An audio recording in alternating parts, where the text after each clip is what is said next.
Hi, everyone. Welcome to the last panel of the Young Researchers Forum. This is on opportunities in dating violence research, and I'm very, very excited to welcome our speakers, Dr. Sheila Murta, Dr. Chris Bonell, and Gisella Ferreira. I'm Devika Gupta, and I'm a PhD student who is working on dating violence research. So I'm really, really looking forward to the discussion today and to learn from these three people who are working in different parts of the world as we go forward. So the format of the panel today is that each speaker will make their opening remarks so that we can understand a little bit about their work and the context in which they are located. And then we'll go into a moderated question and answer session. Audience members are encouraged to post any questions you have in the Q&A section and any comments or queries that they have in the chat. If anyone is tweeting about our event and this session, please use the hashtag SangatYRF. We are also running a live Jamboard where you can interact with us and other attendees. The link will be posted in the chat. I also want to warn our listeners that some of the things that we will be discussing today will be about violence among young people. So if anyone is sensitive about listening to those things, please feel free to jump off the call. I'll begin with introducing our first speaker, Gisella Ferreira. Gisella Ferreira is currently a PhD candidate in the School of Justice, Queensland University of Technology. She holds an MPhil in Justice from the same university. She's also a qualified lawyer in Brazil and has a degree in law from the Federal University of Minas Gerais. Her research explores gendered violence in youth cohorts in Brazil and Australia, adopting a Southern criminology lens and a critical feminist perspective. Over to you, Gisella. Thank you so much, Devika. Hi, everyone. As Devika said, I'm Gisella. I'm originally from Brazil, but I live in Australia since 2016. Thank you, Sangat, for having me, and thank you all for attending this session. So I'm currently a PhD candidate at the Queensland University of Technology, but now I will focus on my MPhil research findings, and later on I will talk a bit of my PhD project, which is I'm still during the first year of this project. So during my master's, I aim to answer a central question. What strategies do Brazilian advocates recommend for preventing teenage intimate partner violence, IPV, or we could say dating violence, which I think is the most common term we are using here today. So by teenagers or adolescents, I refer to those aged between 12 to 18 years old. So to answer this question, I analyzed two data sets. One was a critical discourse analysis of existing policies and semi-structured interviews with 14 advocates engaged in primary prevention programs in Brazil. My participants come from different backgrounds, including NGOs, researchers, and people from the legal system. They mentioned 4 main strategies to prevent dating violence among adolescents. So one of them is to raise awareness about dating violence and its dynamics. They said it's important because at times some young people tend to normalize some forms of abuse, particularly non-physical forms of abuse. So it's key to raising awareness about what dating violence is and how to identify it, but also crucial to teach them or reflect with them to learn how to develop healthy and respectful relationships. The second recommendation highlighted by my participants was the importance of using simple and direct language to talk about dating violence, using young people phrases in ways that they can relate to and understand. The way you talk to a young person is different to the way you talk to an adult person. So every primary prevention initiative must be tailored to the target audience. The third recommendation mentioned by the Brazilian advocates was to promote empowerment, leadership, accountability when addressing dating violence. They mentioned the need to develop and implement a participatory approach, challenging traditional teaching settings. For instance, the traditional lecture wouldn't be the best idea to do. We need to do something that they can engage to, that they can reflect on.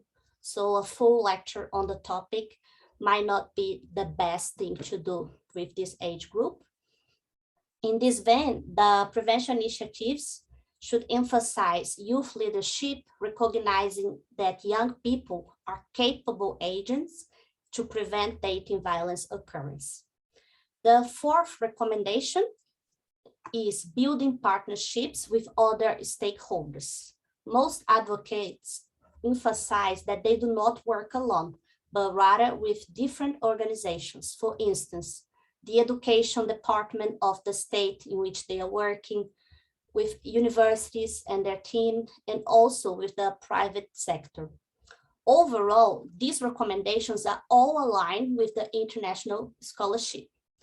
However, there's still a lot to be done.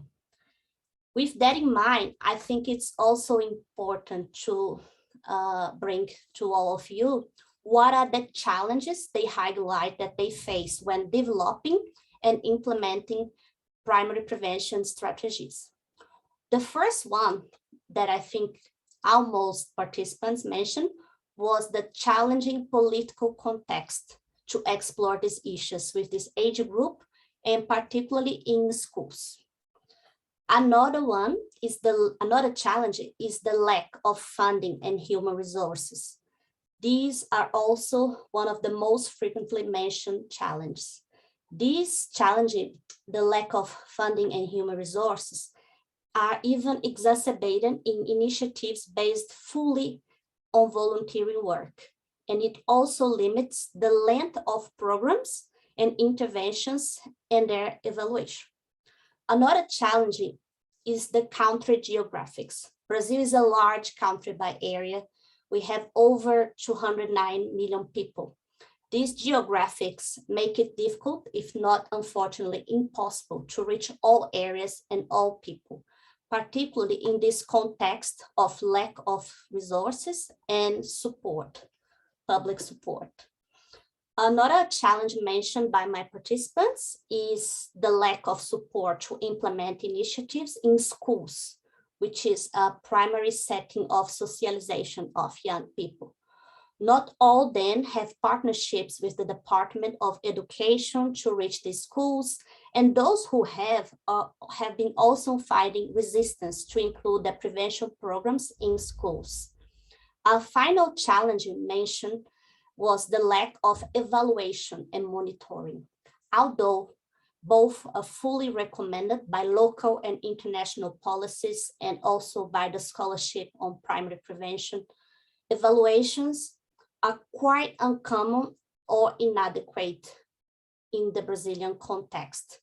Apart from the evaluations of the interventions developed by Professor Sheila and her team based on psychological measures, and those from Promundo Brazil, most advocates mention that they feel overwhelmed and unsure about how to conduct these evaluations.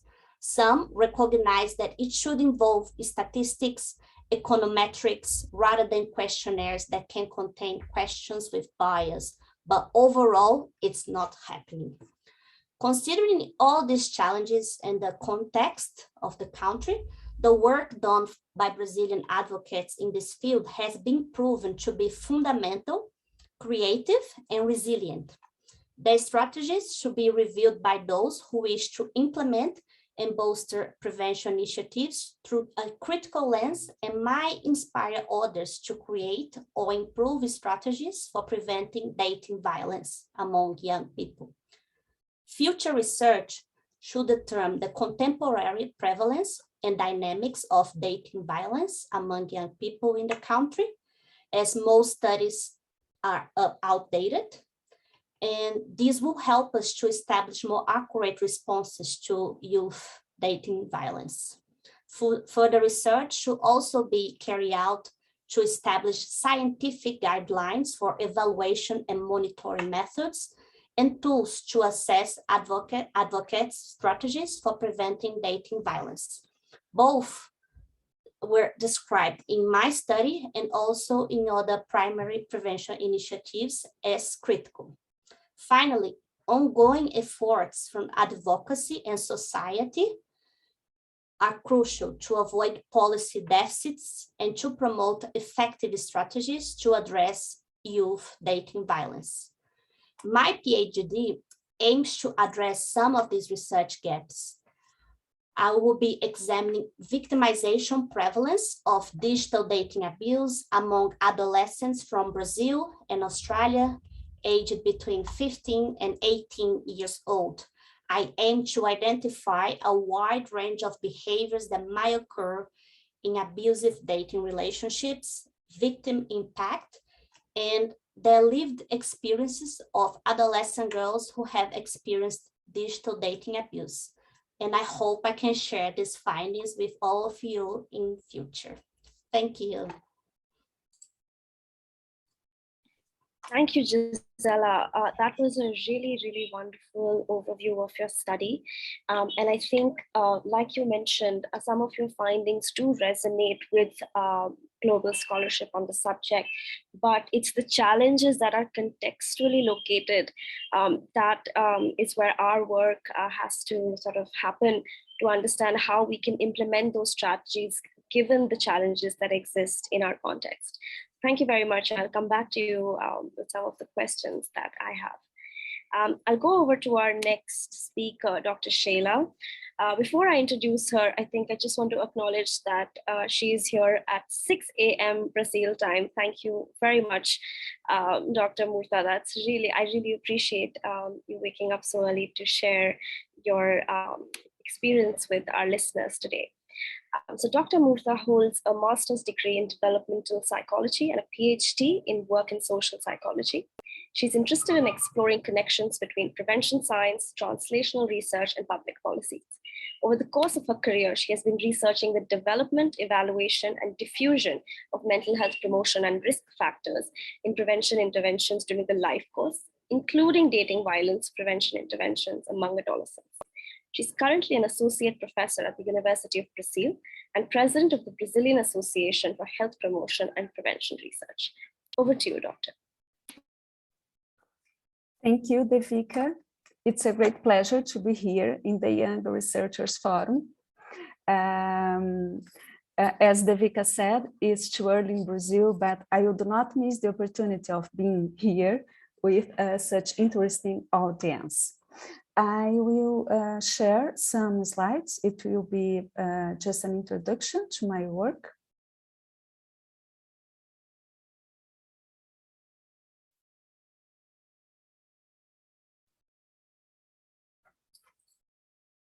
Are you seeing the second slide?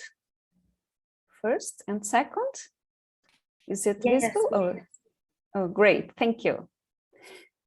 So, as Devika said, I work at the University of Brasília, Brazil, and thank you, Gisella Ferreira, for making an introduction about the Brazilian context. My interest has been focused on universal prevention of dating violence. It means that I have focused on developing and implementing interventions with all adolescents, especially in educational settings and also by internet. But we also could implement interventions as indicated prevention for adolescents who are already living some initial experience of violence, and selective prevention too, to adolescents who are exposed to risks, to different risk factors for dating violence. So my experience has been focused on the first level, universal prevention. I prepared some projects to share with you. The first project that I implemented, it was about teaching life skills and also promoting sexual and reproductive rights with adolescents from middle school. Here you can see the content of this intervention. We have worked with information. Dr. Sheila, your slides are not moving. Are not moving? No. Oh, sorry for that. Let me try another approach. Yeah, it moved now. Yes, I can see them now. Okay, is it, Yes. the size is okay? It's possible to read? Yes, I can read. Okay, thank you. So here we have combined information about dating violence with different life skills, for example, decision-making skills, problem solution, critical thinking, and also we have worked with sexual and reproductive rights, including, for example, the right to sexual orientation and family planning and different issues in this field. And this this research was in a quasi-experimental design, and we had some limitations in the evaluation, as Gisella said, about the research done in Brazil. So we moved to a second experience. And this time we have used not only qualitative measures, but also quantitative measures. And we have obtained some positive results, but it was very remarkable for me, the limitations in our, I could say, in our organizational capacity to implement such complex research in the environment, in the educational environment. So it was very clear to us that we should improve many points, for example, to improve the needs assessment before to implement the intervention, to use more theory, to design the intervention, to pay more attention in the mechanisms of change, and another point that is pertinent in this discussion about implementation science. But the good point was that we developed a guide with activities for adolescents, and this was a gain, a benefit resulting from this study. This was a very interesting material that is currently used in some work that we are still doing with adolescents. The second project that I would like to share with you is based in a bystander approach and improvement of quality of the friendship with adolescents. And here you can see the logical model of this intervention. I have learned during this work how important is to incorporate the theory in the design of the intervention and to select the protective and the risk factors that are connected to the outcomes that we want to achieve. So in this case, for example, we have worked with empathy as an important protective factor to improve the capacity, the skills, the self-efficacy of the adolescents to offer help for their friends who are living a violent dating, and also the quality of the friendship. So this intervention was designed to improve the quality of the friendship and to improve the skills to offer help. So this is a kind of intervention that is used in North America, but it was very innovative in Brazil when we implement it. But we also had limitations in the results. I mean, the results wasn't as good as we wished, as we planned, as we hypothesized. And we have learned that we should insert this kind of intervention in the school environment, in the school curriculum, for example, but these demand policies, educational policies that make it a priority, which is not the case currently. So we have some challenges in making this kind of intervention feasible in the educational context. But it was also positive to see, on the other hand, it was positive to see that this approach of improving the quality of the friendship and the capacity of being a good witness, I mean, a good bystander, a bystander that is able to offer help, it's something that has a very broad applicability for different health issues. So making our community solidarious community, this is very, very important for us. And this could be relevant for another problems in adolescent mental health. So it's good to persist.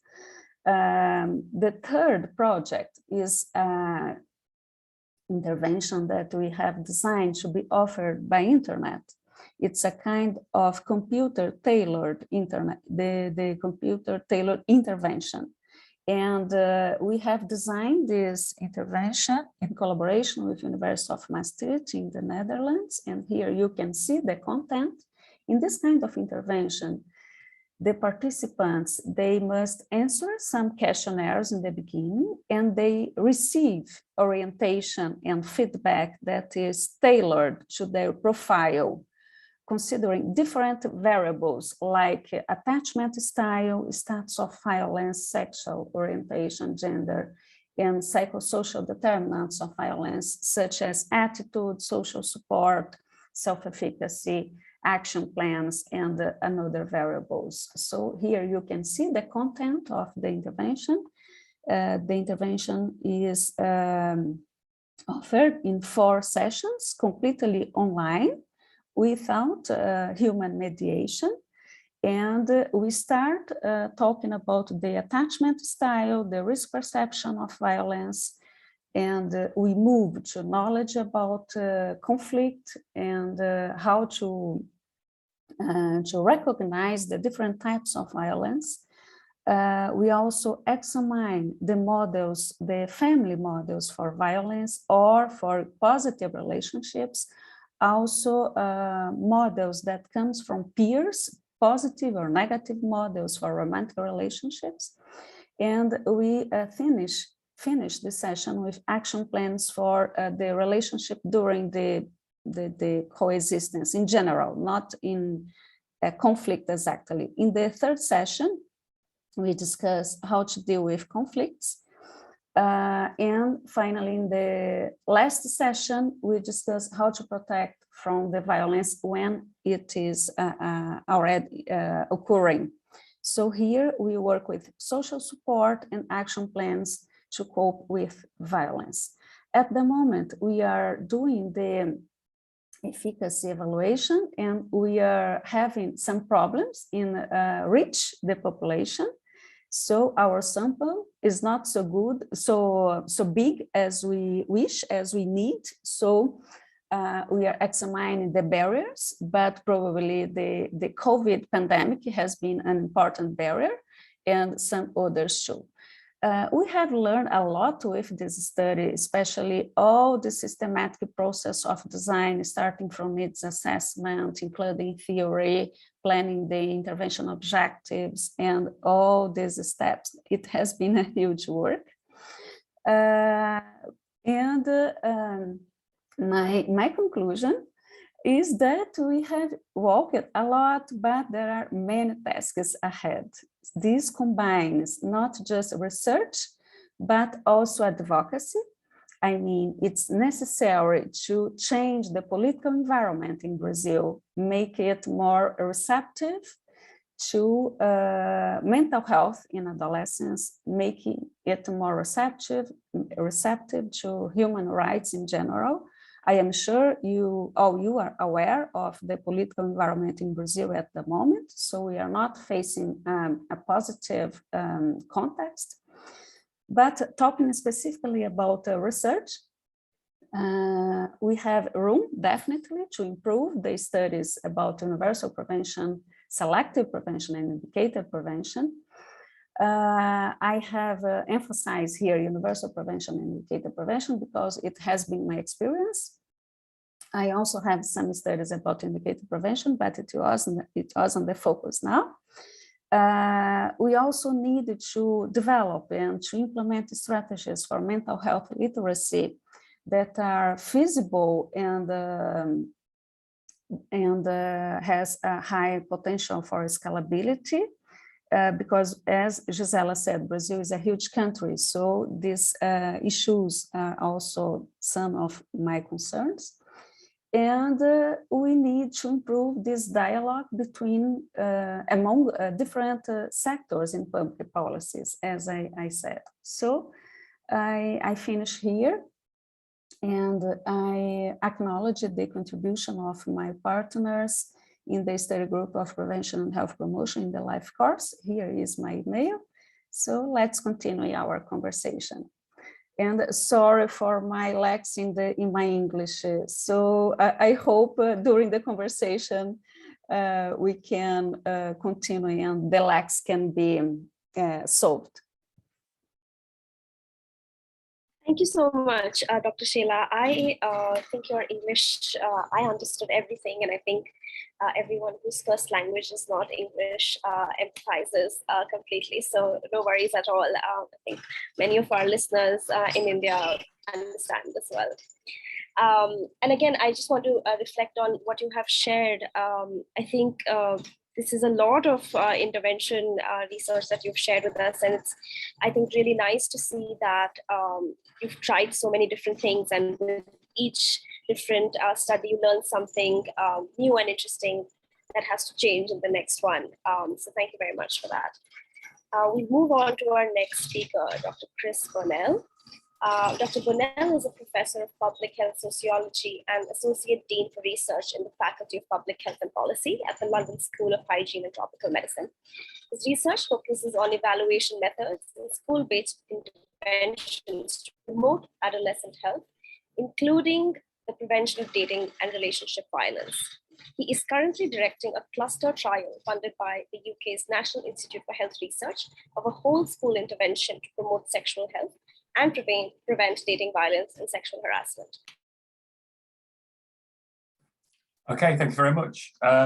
So yeah, I'll talk first of all a little bit about what research I'm doing, and then I'll address some of the questions that were put to me in preparation for this session. So yeah, my experience is primarily as an adolescent health researcher.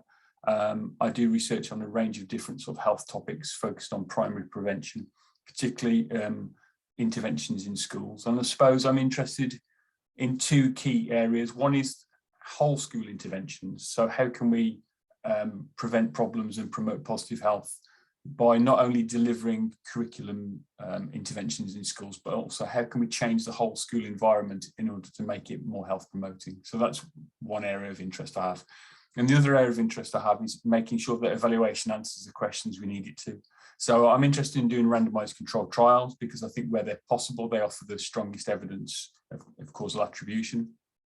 But I'm also interested within randomized controlled trials in using qualitative research and also other quantitative research on the implementation of interventions to understand how interventions are delivered, how they're experienced, and what are the mechanisms via which they may or may not create benefits for those who experience them. So in terms of dating and relationship violence, I was involved, led a pilot trial, a small trial in only 4 intervention schools and 2 control schools of a whole school dating and relationship violence prevention program called Project Respect. And to cut a long story short, the project wasn't entirely successful. We found that we could recruit schools into the small trial, which was mostly focused on feasibility and acceptability, quite easily. But we found it very difficult to keep schools motivated. And the reason for that was, this was 5 or 6 years ago now, and at that stage, dating and relationship violence was a topic that was getting interest amongst some teachers, but it wasn't something that all schools felt they had to address as part of their core business. In the last couple of years, relationships and sex education has become compulsory in schools, and that's important. but relationship and dating and relationship violence has only very, very recently become something that all schools feel they have to address. There was a scandal a couple of years ago where it became apparent that there was rife levels of sexual harassment and dating and relationship violence within schools in the UK. And since then, it's risen up the policy agenda, and the National Schools Inspectorate wrote a report about it. So now it really is on schools' radar. And the way we decided to take it forwards in the face of the fact that it was difficult to get schools motivated to address it on its own was we decided to integrate it into a broader approach to relationships and sex education. So now, as Devika says, I'm leading a cluster randomized controlled trial across 50 schools in the UK, where the intervention is a whole school package of relationships and sex education, which involves a curriculum component.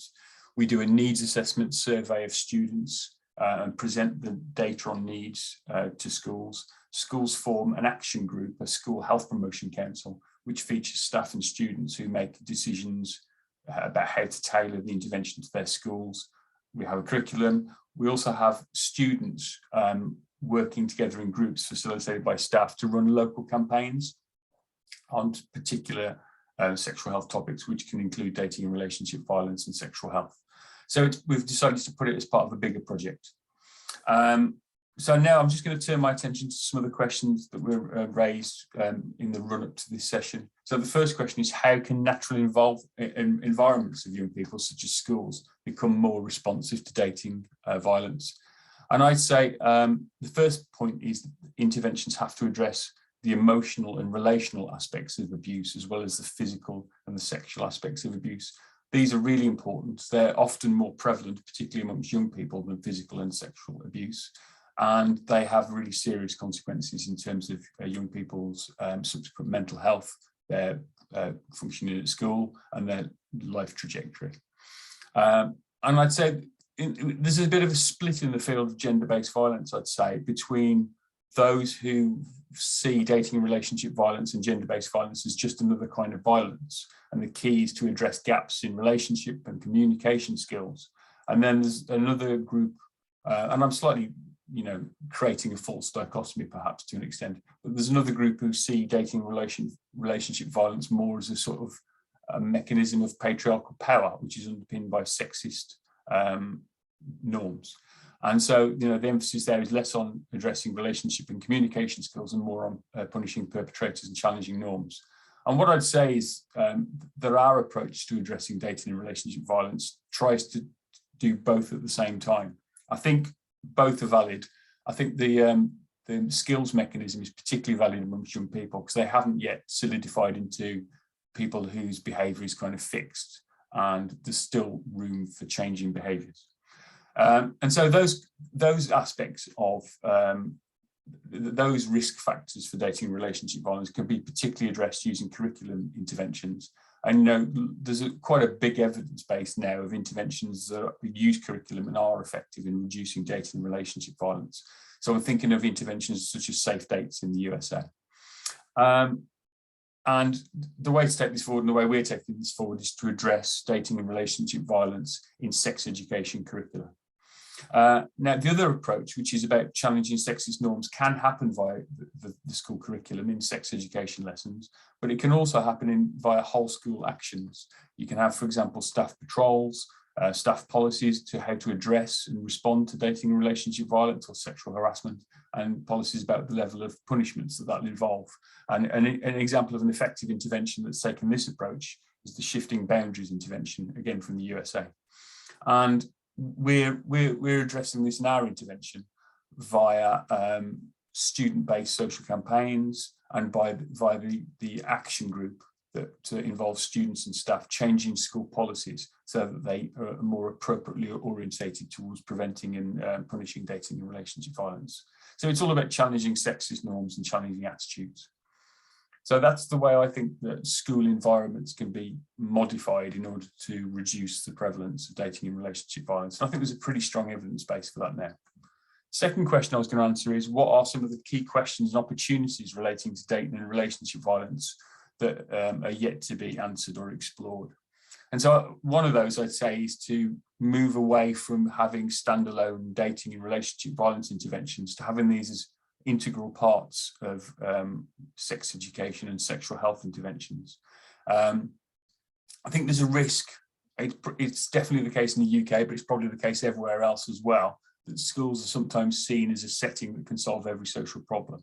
And if you think about the different areas of public health, you know, we were talking about dating and relationship violence and sexual health, but there's obviously physical violence, emotional bullying, physical activity, smoking, drinking, drug use. There's countless areas, and we can't really have a separate intervention for each health topic.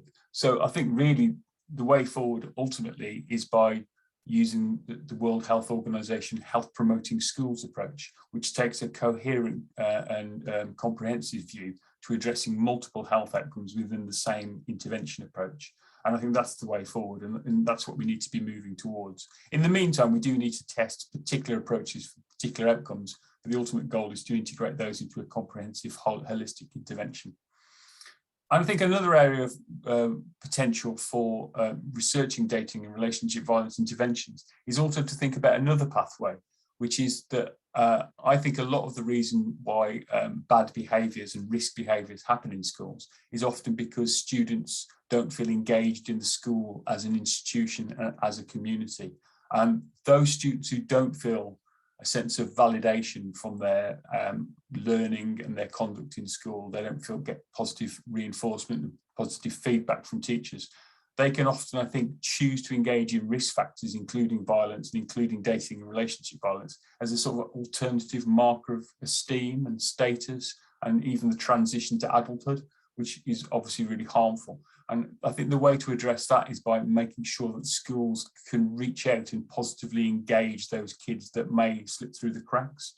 And we haven't explored the effectiveness of that approach in relationship dating and relationship violence, but we have looked at its impact on conventional bullying, physical or emotional bullying in schools, not related to gender. And we found a big impact of that kind of approach. We had a trial called the Inclusive Trial, which produced positive effects across a range of outcomes. I think another really key thing to do is having interventions address dating and relationship violence and other forms of gender-based violence and abuse. A lot of the violence and abuse that happens doesn't just happen within relationships. There's an awful lot of, you know, what is on some level, low-level sexual harassment, but which is very harmful both in itself and also creating the sort of atmosphere in which more intense and prolonged forms of abuse might occur. And it's also just very harmful for girls' education. So I think interventions need to address that. Another really, really obvious gap, of course, is that a huge amount of the evidence base is from US interventions. We need to be doing studies looking at intervention effects in other countries, in other contexts. I'm not a believer that every single intervention in every single setting needs to be evaluated. You know, I think there's a risk that you can dilute your power by evaluating interventions wherever they're delivered. I think what we need is a more strategic approach to research where we strategically set out to evaluate a range of plausible different intervention approaches, and we evaluate those in a range of purposefully chosen contexts so that we really start to understand what works where. The question isn't what works. The question, as realist evaluators often put it, is what works where, for whom and why. We really need to start understanding, you know, we found, for example, with our bullying interventions, that different approaches work in different kinds of schools. And I think that's almost certainly the case for dating and relationship violence too. So research really needs to be geared towards that. And we just need a vastly increased evidence base from the global south. You know, there's so little research on intervention effectiveness from those settings.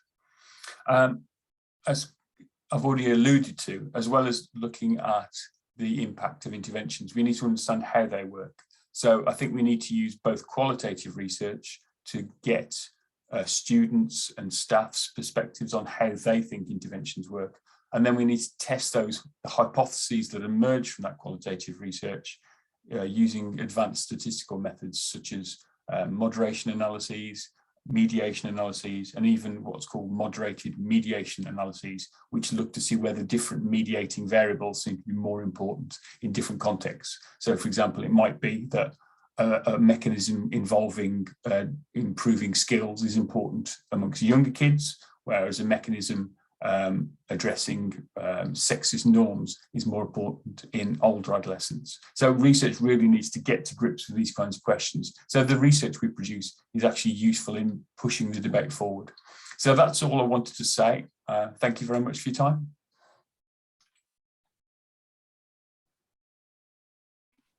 Thanks so much, Chris. That's a really comprehensive, I think, response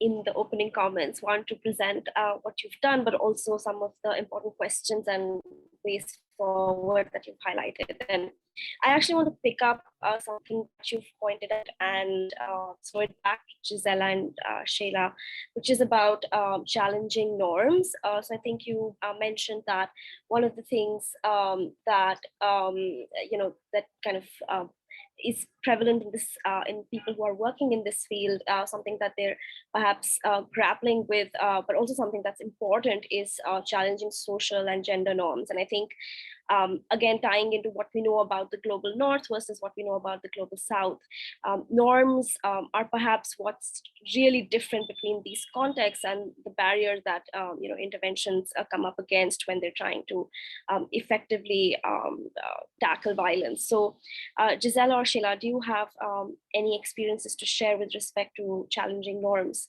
around dating, around violence among young people?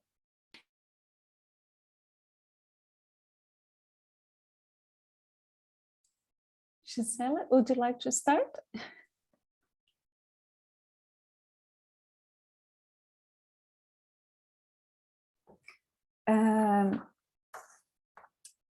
I agree, Devika, that this is a very important need. And currently in the Brazilian context, this is, for me, a very important concern.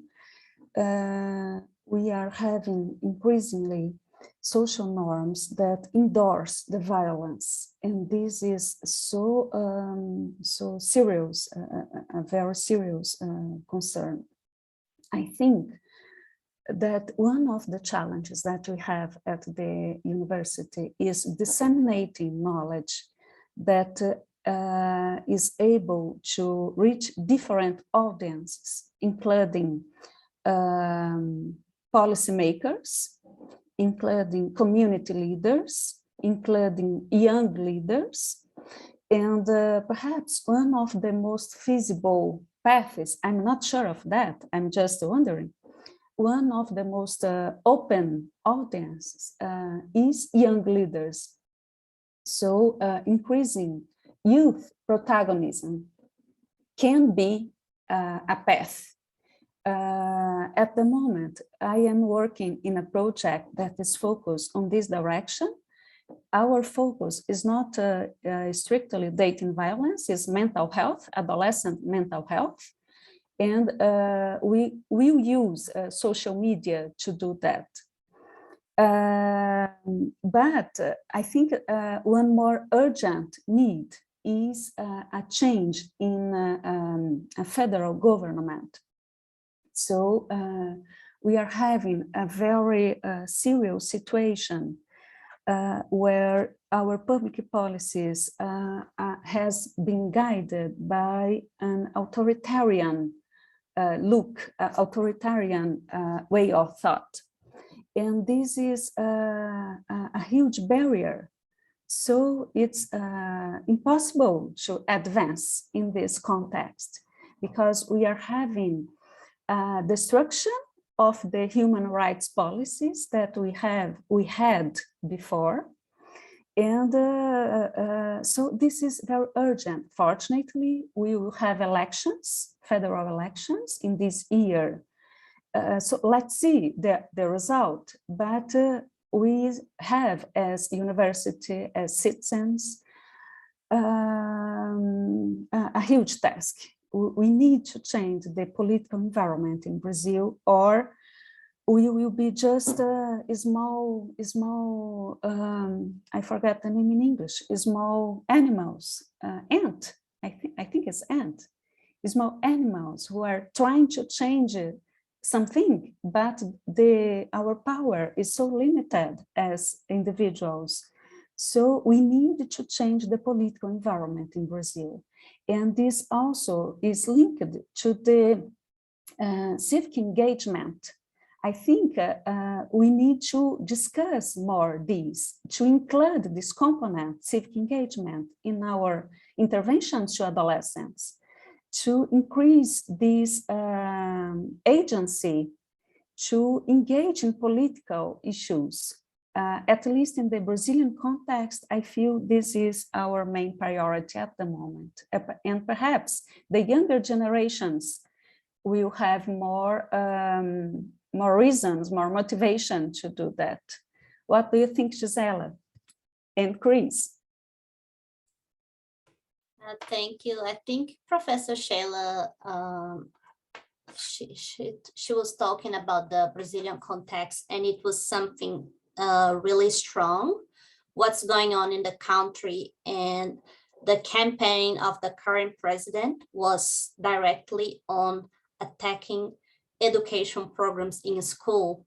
There's an ongoing backlash in the country saying that programs in schools were trying to turn people gay or something like this. This is something that was happening in Australia as well. A federal program tackling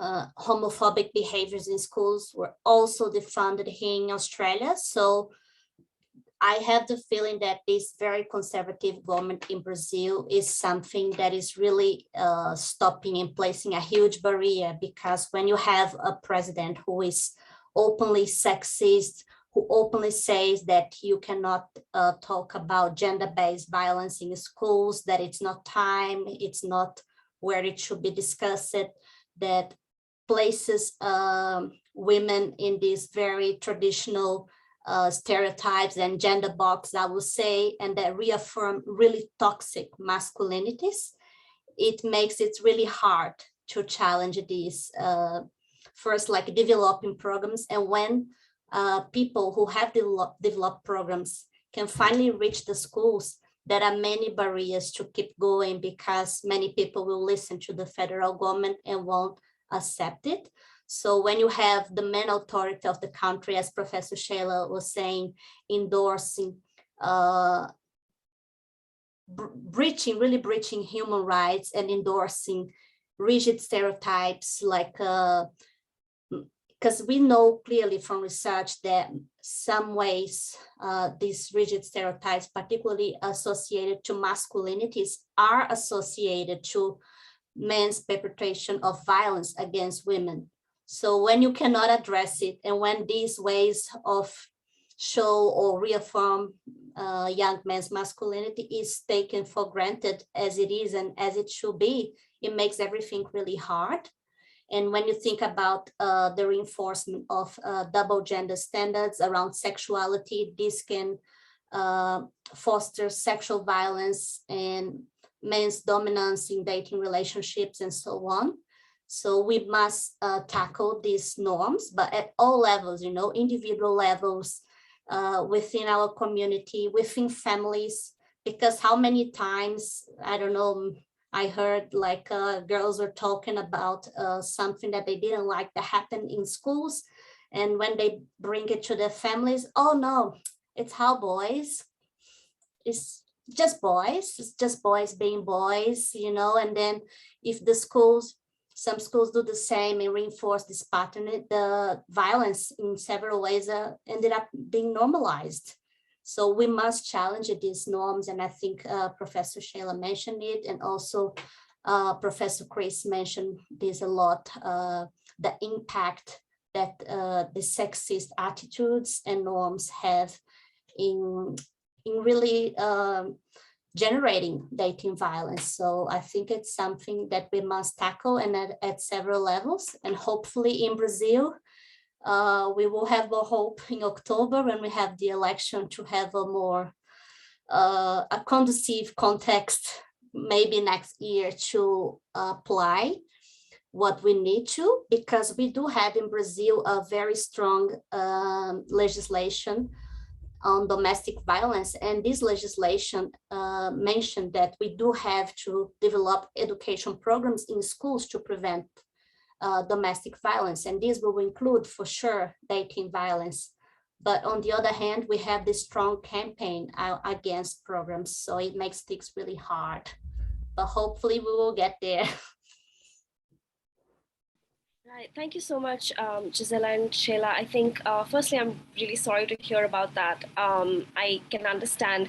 And in fact, even Chris touched upon it, that lack of political will can be a significant barrier if if your government doesn't see it as a priority, it's challenging, but to be under an administration that's perhaps actively harming what you're trying to achieve. And in India, we talk about this often, that people working in gender-based violence, researchers, where almost, we have to have components of activism in the work that we're doing, because we're in many ways trying to subvert we're subverting the status quo, in many, many ways through our research. And so we almost have to work as activists. So we have to do many jobs and wear many hats in trying to, be successful at, the health agenda that we're trying to achieve. So I know that Chris has to go in a few minutes, so I'm just going to ask one question that's kind of on my mind, and I think is related to something that you've all spoken about. You've all touched upon and have perhaps worked in schools while intervening with dating violence. I'm very curious about what you think about families. And I know that Dr. Sheila, you also touched about friendships, but so I'm thinking about environments other than schools. If you have any experience working with families or parents, but even if you don't, what is your sense of what can we do for preventing dating violence, or talking about dating relationships and dating violence in context outside of school environments? Shall I begin? Okay, thanks. Yeah, in the UK, working with parents via schools is very hard. There's a real culture in the UK that primary schools for children age 5 to sort of 11, parents are very engaged in those. Parents collect their kids from the school gates, and it's easy to involve parents in activities. In the UK, for secondary school, age 11 to 18, parents don't want to have that much to do with the schools, and the schools don't want to have that much to do with the parents, to be honest. And it's very difficult to involve parents in any activities at the school. Having said that, what we tend to do is we, as homework assignments from sex education lessons, we tend to get kids to talk to their parents. And so one of the reasons we do this is to get parental buy-in to the intervention in the first place, because parents are often quite scared of the idea of having sex education or dating relationship violence education, and their kids being exposed to it. Everyone thinks their kid's too young to receive it, and there's lots of tension about that. So what we're trying to do is start off gently by having a homework assignment where the child has an exercise in just trying to understand their family, family history, the biography of their parents, maybe knowing about how long their parents have been married, if their parents are married or whatever, something like that, that's just about relationships. And then there'll be an exercise after that, which might be more about how to manage communication in relationships. So it's focused on positive aspects, it's not focused on negative aspects. And we just try to come at it gently like that. But having said that, I don't think it's ever the most well-delivered aspect of the intervention. Often schools don't like setting homework assignments for sex education lessons because it competes with academic homework assignments. And often, I think, to be honest, the kids probably who are most vulnerable have often got the least engaged parents, or the most stressed parents, or whatever it is. So I don't think we've ever really succeeded in addressing family mechanisms. There are other interventions that really major on family mechanisms in different areas of health, involving parents in workshops, inviting parents into the school. I think it's really hard to do that. There are also, generic parenting interventions, and there's some evidence that generic parenting interventions can have big impacts on the children's futures, including in terms of their violence behaviours. by addressing parenting at the stage when the kids are toddlers. So I think that's another, the intervention can happen at a different time from the actual manifestation of the behaviour sometimes. So that's the only things that are buzzing around my head on that topic. Thanks, Chris. I think, Devika, family interventions for preventing dating violence is really a lack, or in other words, an opportunity for innovation. I don't remember of research of publications with this focus. I remember one publication that was about an intervention done with coaches in a sportive environment. But family, it seems that is really a lack. I remember now a very famous intervention for first-time parents that is done by family visit, home visit. The name is Nurse Family Partnership. So this intervention is done with, as I said, first-time parents during the pregnancy and after the baby is born, and is done by home visit. As far as I know, the consideration of adolescents is not part of this intervention. But as we know that the interparental conflict is a risk factor for dating violence, and witnessing the parents in a violent relationship, so is a problem, is a risk factor. So it makes sense that this component could be inserted in interventions for families. For example, in this context, to first-time parents, it would be a fantastic strategy of prevention, of primary prevention. But as far as I know, is something that that has not done yet. So this is a very clear opportunity for improvement, for innovation in this field. Good question. I like a lot your question, Devika. Thank you. And I think, like Chris mentioned, sometimes you have to intervene at one time to see an effect much later, right? When he was talking about the intervention with parents of toddlers. So you might not see effects immediately.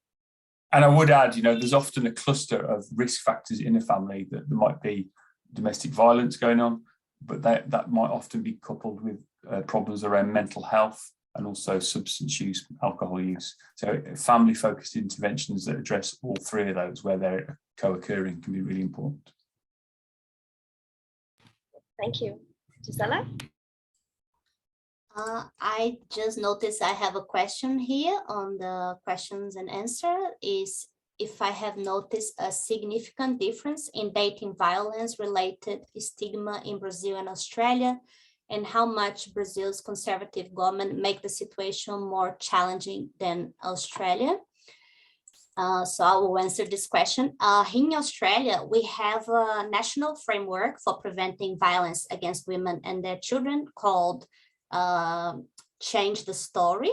I was sharing some of the links here on the chat for everyone. So we have a national framework and we have national plans, like a 10-year national plans, saying that what we have to do. So the framework is really strong, and I think it's being inspiring other countries around the world too. And it really says that we need to tackle this like the root of the problem, that it should be based in a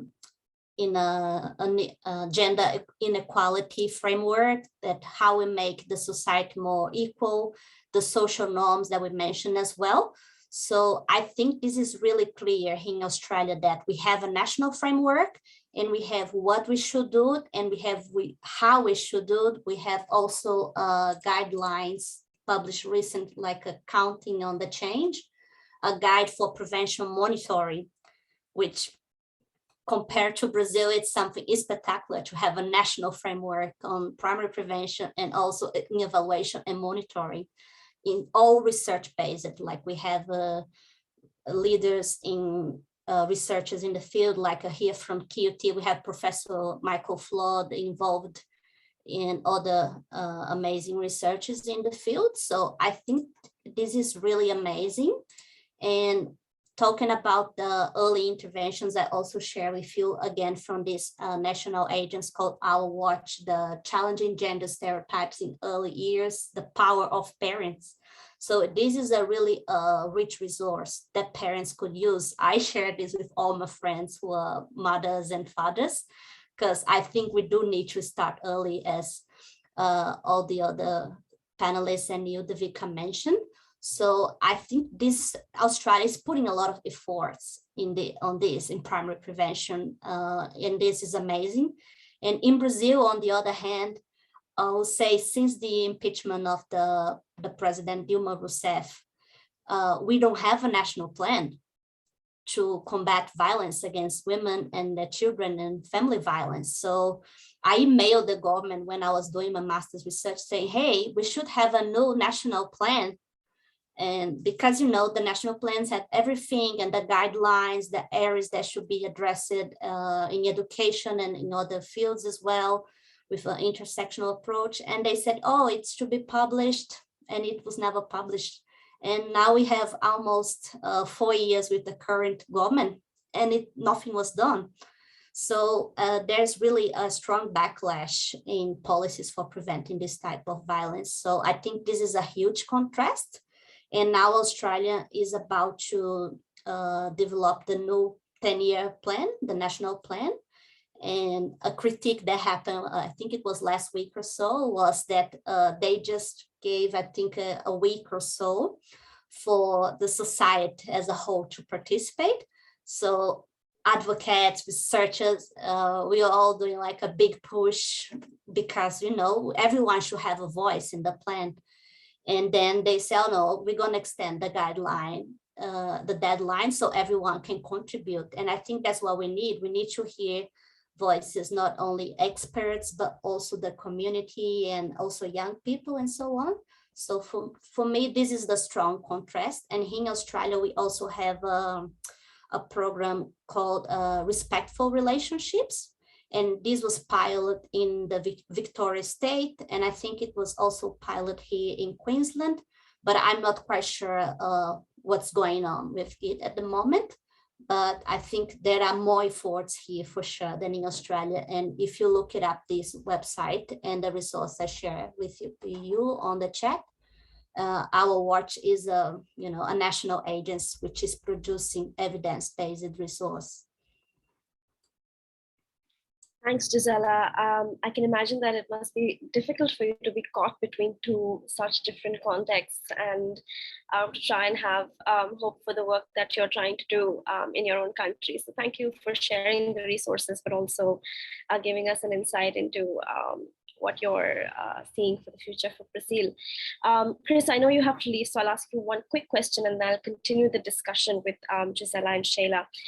So we have on the call a lot of young people, young researchers who are interested in violence against women research and mental health research. And from your address, I know that you've spoken about things where in the global South that need more investigation, but also larger questions that remain unanswered. So if you had to tell them, like for the next 5 years, what you think are the priorities that young researchers entering this field would be for dating violence research or dating and relationship violence and violence prevention research, what would you say are your top 3 priority areas? So one would be doing intervention research in the global South, and that would be not starting from scratch, but thinking about what's worked elsewhere and thinking about how to transport it and how to adapt it to other settings. So that would be one. The second one would be doing research that doesn't just produce an effect estimate for the intervention, but that actually says, okay, who does it work for using moderator analyses? How does it work using mediator analyses and qualitative analyses? And so therefore generating evidence that can tell policymakers in different settings or leaders of different schools what's most likely to work for them. And third, it would be starting off with interventions that maybe address dating and relationship violence in the context of broader relationships and sexual health, but then moving beyond that to how to incorporate interventions addressing multiple outcomes into a single coherent program. So I think our ultimate goal should be health promoting schools interventions that are about not just addressing the full range of activities. And I think that's important both, as I say, for practical reasons, because schools can't have a separate intervention for every outcome. But I think it's also that an awful lot of the outcomes we're interested in have common risk factors and common influences. You know, I strongly believe that the factors that affect dating and relationship violence are often the factors that affect substance use, violence. You know, not all.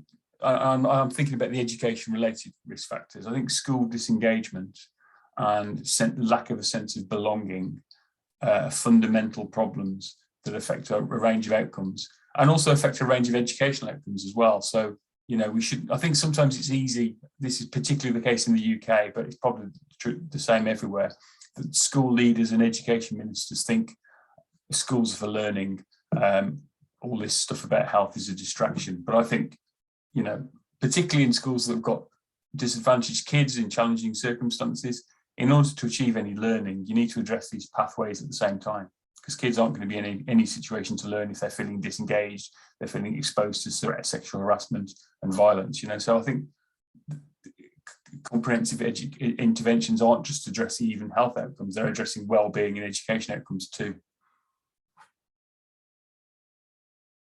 Over. Absolutely. Thanks, Chris, and a strong case for social determinants of health there. Thank you very much. I'll let you go. Thank you very much for being here, and we'll continue the conversation. Thanks for inviting me. Gisella and Sheila. Thanks. Cheers. Bye. Bye. Bye. Have a nice day. Right. Just as global South people then. So I had a question that I know that Chris already answered in his address that I had sent over to you before, but I think it'll be nice to end with that question, which is about opportunities in dating violence research that you see for yourselves, but also for other young people on this call. The question that I'm thinking about is something that I think Sheila, you talked about, which is about opportunities, about participatory research. So, oh no, sorry, I see Gisella spoke about that. So could you both talk a little bit about any methods of participatory research that you've used in your work and your experiences with it? So what went well, any challenges you faced? Yeah. Devika, this is also a very interesting question. At the moment, I am studying arts-based methods. So I think this is a great possibility, a great opportunity, a very promising strategy to make research in a more participatory way, and also very friendly for young population. So I am very hopeful that by using arts-based research, I can reach more closer and a more bigger population, especially in the adolescence context. So this is very new for me. I have just started studying this kind of methodology, but I am very, very excited. Let me show you a book. I have just received it from the post office yesterday. So I am starting now, as I said, so I don't have many things to say, but hopefully in a few years, I will have some news about how was my experience using arts-based methods. In that project that I mentioned, to foster youth protagonism, we intend to use arts-based methods like storytelling, digital storytelling, narratives. So this is a very motivating topic for me at the moment. I also have been studying community-based participatory research. Have you heard about it? Community-based participatory research? Yes. Is this by the one that Robert Chambers pioneered, or is this different? Oh, can you please say again the name? The author? It's a UK-based, I think, social psychologist called Robert Chambers. I don't remember this name. No. I don't remember, but probably it's the same. So I think this is a very important strategy of a very important approach. It's not a methodology, but it's just a different way of doing research because we prioritize the community engagement. We prioritize sharing power with the community. And this is important for the community to make use of the research findings. So the research becomes a strategy to improve empowerment, to improve democracy, to improve participation. So I am interested, I am learning, but this is very new for me. I still learning how to incorporate this in my practice as a researcher. It's a very big change, I could say, because this was not my experience as a PhD student, for example. This is a very new experience for me, but I am convinced that this is a way that I must pursue, I must adopt, because our context is claiming for that, is urgent, is claiming, I don't know if this verb is right, is asking for that. So we need to do a kind of research that is more engaging, that is more, that is closer to our communities. Otherwise, we'll be talking inside the university or inside our own academic peers, and this is not enough. We won't change violence in this way of doing research. Before we finish, if Gisella agree, I would like very much, Devika, to hear from you and from the audience, how is the experience from Indian researchers? I don't know if this is possible, but I would love to hear, if not possible in this moment, in another moment. Thank you. Thank you. I'll be happy to share our experience, but if there's anyone in the audience who has worked in dating violence research, please do let us know in chat, and we'll find a way to get you on stage to speak to the panelists. Gisella, do you want to add anything about participatory? Yeah, so I haven't been engaging in participatory approach, but I think it's a very important initiative. And I found this approach that Professor Sheila amazing and really interesting, because during my master's, some people that I interviewed mentioned that during the programs, a way that they have to engage young people, where like at the end of the program, they have to present like a play, or they need to make a short video, or they were really campaigning in the community, like doing marches against violence. And I found this amazing. I think Professor Chris also mentioned that the power of community campaigns. So I think it's all like, important initiatives. And if they can start with a prevention program, it will be great, because then they will have probably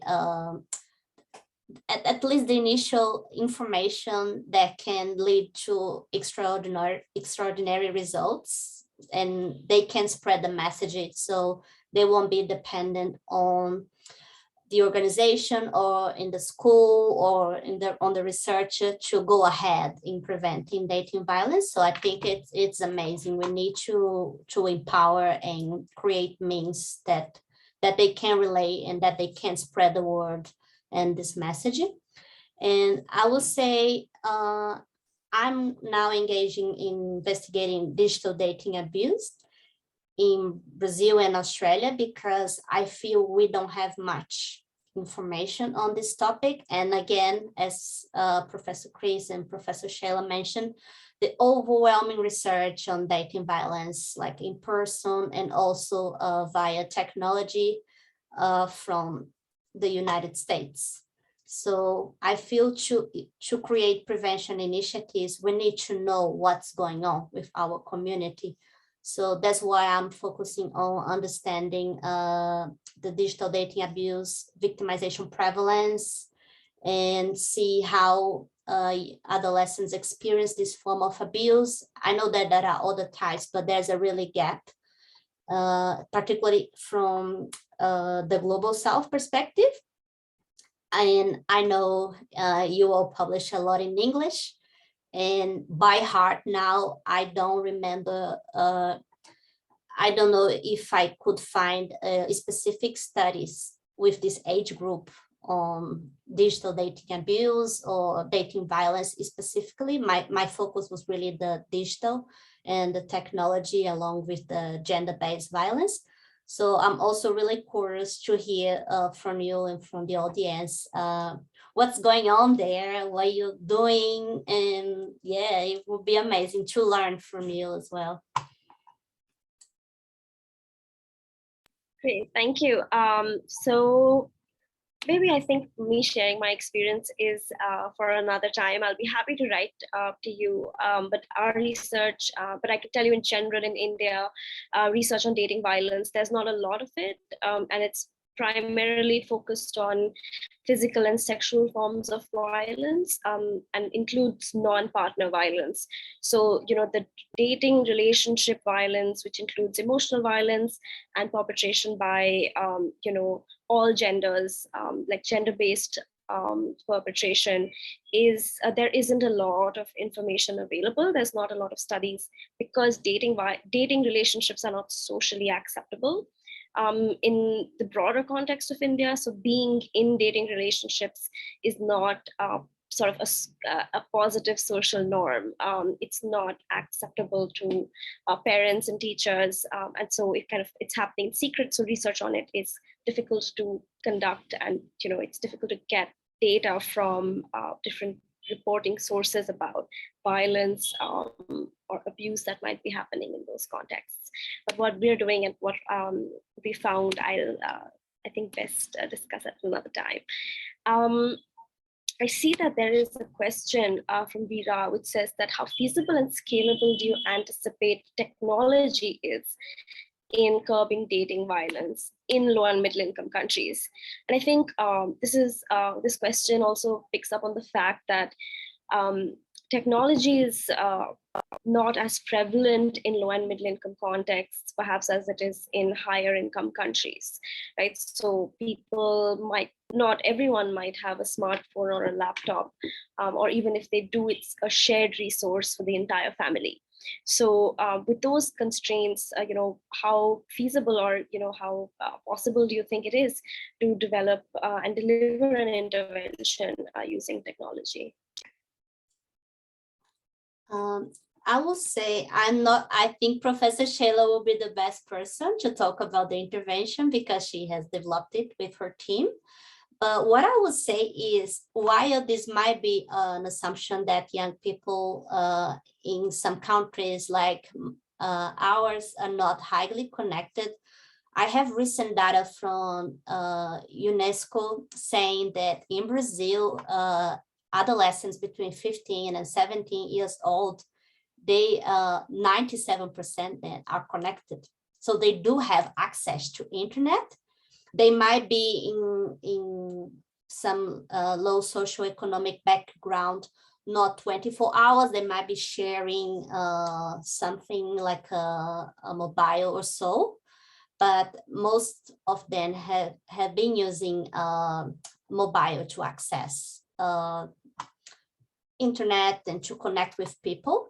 And in Australia, we have data from the Australian Bureau of Statistics, and for the same age group, it's around 97% of people. So there are also two recent studies here saying that technology facilitated abuse is the most common form of abuse among young people, and not only relating to dating violence, we also have the bullying matters and so on. And the image-based abuse that some call the revenge porn and so on.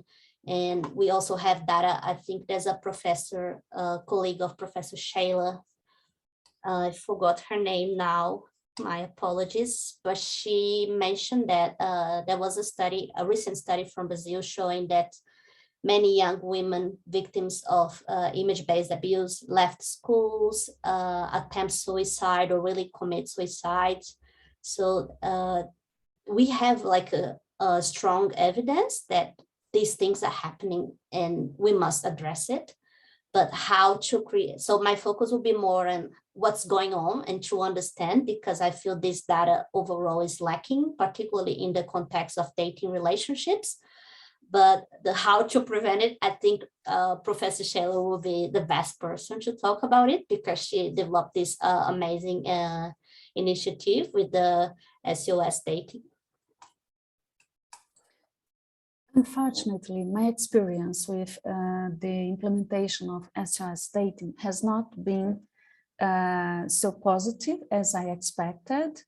As I mentioned, we had some barriers to reach the number of adolescents that we planned. And so I don't know, I could not say at the moment if the problem is the access to the internet, or if the problem are related to our intervention or to our dissemination strategy or to the intervention itself, but or to the context, like the pandemic of COVID at the moment. Brazil is one of the most impacted countries by the pandemic. So we must to investigate what happened, but regardless the contextual barriers that we're facing now, I think the most fair, the most accessible strategy for preventing something in adolescent health, it should be linked to public policies, like a curriculum intervention in the schools. So if we adopted something like that, we could assure that every child and adolescent in Brazil would access the intervention, would have access to the intervention. In fact, in some regions in Brazil, for example, in rural areas, or rural is a difficult word to say in English, rural areas, and in the Amazon, for example, it's possible that the access to the internet, for example, in native young indigenous population, it can be difficult to access. So we can't rely just on internet as a strategy to prevent dating violence. I think the strategy that Dr. Chris Bonell mentioned, health promoting schools, it would be a better strategy because of the reach. I mean, it could be delivered to every child or adolescent in a school setting. Besides another strategies linked to the health sector, like strategies that it could be offered in primary attention in health, basic attention in health, like a program that we called in Brazil, Estratégia Saúde da Família, family health strategy, that include, for example, home visit, to assess different health issues, but at the moment they are focused on physical health. So it would be fantastic if this strategy would be changed for including also mental health issues, including, for example, interpersonal violence. But this is something that we have to work on this direction. Great. Thank you very much, Gisella and Sheila. I think that's our time. We have only 4 minutes left in the panel, so I think I'm going to close. Thank you both very much for joining today and sharing your experiences. I think for me, what a major conclusion and kind of what was the idea when we were conceptualizing this panel also was to see and learn from what's happening in other low and middle income countries, because I think that the gap between what's happening in high income countries and low income countries in this field is immense. And I think this panel has, to some extent, reinforced that belief. I think we can learn a lot from what's happening in, high-income countries, but we're also, this is so new in our contexts that there's so much more that we need to learn about our own context in terms of policies, in terms of what is possible and what is not possible, what is for example, the simple question of getting buy-in from schools. Someone in the UK or the US might be able to access their health ministry or education ministry much more easily than we can, from in our country. So it's something as fundamental as that, like step one is something that we have to struggle with and, have to put in a lot more thinking around than some of our some of the sort of studies in income context we're trying to learn from. So thank you very much for sharing your experience and the work that you've done. Congratulations on all the work that you've done. I think our countries, this is a huge unmet need that you're trying to respond to. So good luck to all of us in our mission. And I hope that we'll keep in touch. Thank you again, once again, very, very much for coming and for sharing your experiences and being so open and honest about the challenges that you're facing. Thank you. Yes, Gisella, we'll be in touch for sure. It's very nice to be connected to people who are working in the same field. I'll definitely be in touch. All right, thank you to everyone else who's on, who's listening in. This brings us to almost the end of our 3-day event. We have a global session coming up at 4:30 in another 30 minutes. Before I go into the global session, I just want to sort of inform you that this is the end of the India schedule. We've been able to host 3 keynote discussions and 3 panel discussions responding to different aspects of violence against women research and mental health. Thank you to everyone who's been with us in every session. I hope that you found something new that you've learned in every discussion, and from every speaker. We've put in a lot of work to connect you to interesting people from across the world. I would just like to offer a very quick vote of thanks on behalf of our team at Sangat here. To begin with, I'll thank our funder, that's the National Institute for Health Research in the UK, for specifically allocating funds to capacity building of early career researchers. I think their commitment to capacity building gave us the freedom to think creatively about how we can learn and grow, not just in our team, but also do that for other people in the country and all the other parts of the world that people have joined us from. Thank you all. People who have attended and engaged, I think your attendance and engagement has given us a confidence and reinforced the mission that we're trying to achieve. I also want to thank Christiane and Sandy from the UK teams, the HERA group, who have coordinated and helped put all of this together across the different sites in India, Sri Lanka, UK, and Nepal, yes. And then I want to just thank our team here. I think one big thanks to Kedar. I think everyone here has heard from Kedar at some point in this team. He's this one-man army who has led this event. So thank you very much, Kedar. Amazing job, well done.